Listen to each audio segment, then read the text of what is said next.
Had a friend who was producing a compilation album featuring local metal bands. Lars called me up and said, hey, if I put together a band, can I be on your compilation album? I said, yeah, absolutely, no problem. Mustaine. I went in there and I set up my gear. I started warming up, and these guys were all in the other room, and I walked in there and I said, One of those Bay Area fans was Exodus guitarist Kirk Hammett.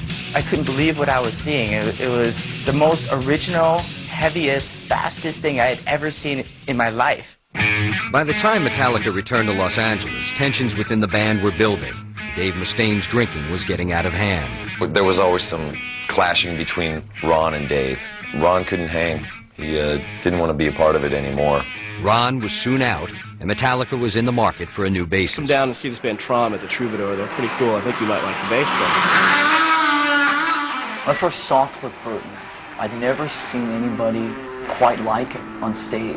And his headbanging on stage, I mean, nobody... You know, after 6 months of courting him, it just came to the point where he would join the band on that one condition, which was if we wanted him in the band, Metallica goes to Northern California. LA sucks! We really had... In 1983, Metallica had moved to San Francisco to join forces with eccentric bass genius Cliff Burton. At that time, a brisk underground trade in tape cassettes kept metal fans up on the latest hot bands. A band His seven-song demo, No Life Till Leather, the band became an underground sensation. That they had this. Metallica's demo wound up in the hands of Johnny and Marcia Zazula, who ran a music flea market in New Jersey called Rock and Roll Heaven. It was the East Coast capital of the growing metal movement. bands. When we would get drunk, they would get silly and I would get really violent. And violent people and silly people don't mix when they're inebriated. We thought this was an amazing record. It was a classic. We have a debut album out on Mega Push Records. It's called Kill 'Em All. We're glad to kill all you tonight. Who wants this? The international metal underground was primed for Metallica's first album, Kill 'Em All, and sales soared to over 300,000. The band toured Europe and America for most of 1983, supporting the album and widening their audience.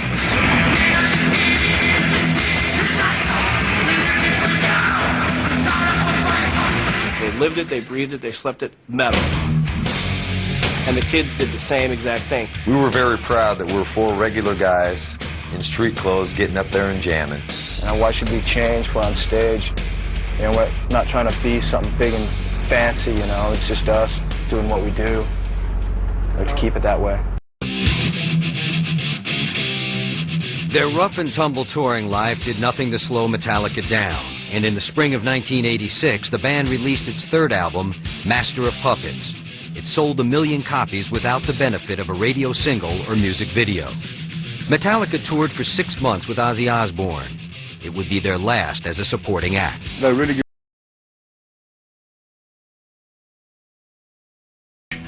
And the bunks are just bolted in.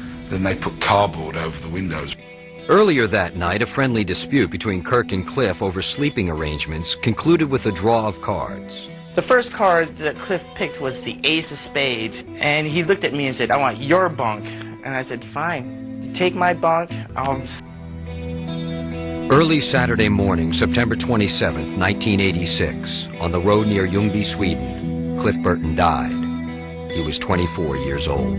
He just got thrown out the window and boom, the bus landed on him, and basically, by all accounts, I mean, he never woke up. You know, to this day, I just think, you know, it could have been me, it couldn't have been me, but it's never left me to this day. Drunk, screaming, Cliff, Cliff, where are you? And when I heard that, I just broke into tears, you know.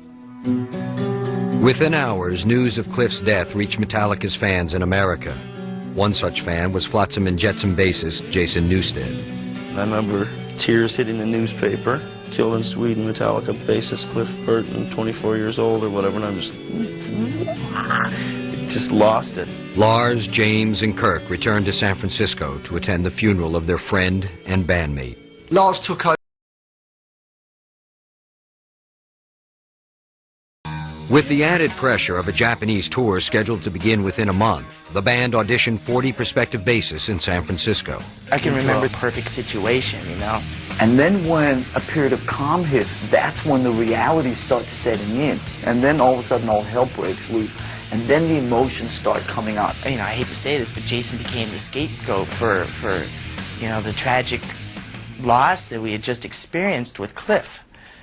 With the specter of Cliff Burton's death hanging over the band, they embarked for Japan in the fall of 1986. But for Metallica and their new bass player, the transition was a hard one. On the other hand, think of all the baggage that he's got to plow through, plus Or people hurt, and we couldn't leave. I go and light myself on fire, and he upstages me. And so we went into the dressing room, you know, and they're acting like nothing happened. To me, of what it must have looked like when Rome burned and Nero played a fiddle. We couldn't relate to Axl and his attitude, you know.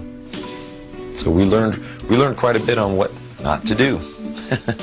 Isn't it funny how history has almost erased Guns N' Roses? One of the great frontmen in the past 20 years disappeared, yet Metallica continues to play anywhere in the world in front of any mass of people, comes out with a new record which will always go platinum. They are the Led Zeppelin of this generation. Released from the hospital the day after the Montreal riot, Hetfield began a painful ritual of 90-minute therapy sessions. Weeks would pass before he could make a fist, let alone play guitar. He wasn't sure that he was going to ever play again.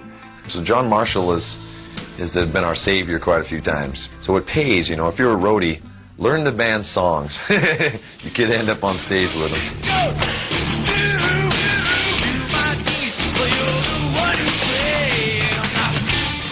Very, very, very motivated to heal himself as quickly as possible. And James is the kind of guy who doesn't like letting people down.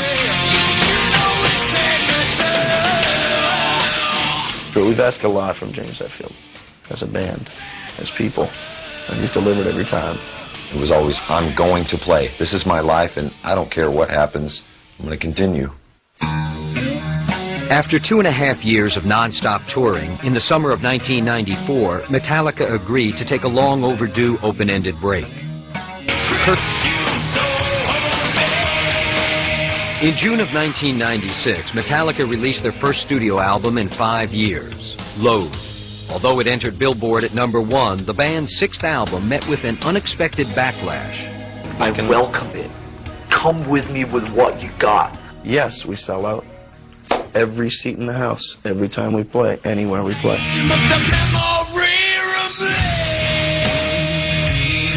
Today, after nearly 2 decades together, Metallica shows no signs of slowing down. With the release of their 7th album, Reload, in 1998, the band was back doing what they love most, performing live in concert. The upside... And that's why they keep coming back every time, because we have delivered every time, live. That is our forte. And it will hopefully continue to be for quite some time. And I think that the biggest accomplishment that we can do is to make that last another 10 or 20 years. And finding a way to stick around and challenging ourselves and challenging our audience. And that, I think, will be the ultimate Metallica accomplishment. We can play kind of whatever, wherever we want. This freedom is just awesome. There's no stop sign in front of us yet, man. We're gonna roll on, and because, you know, like I said, this is family, and we don't know anything else, man. That's it.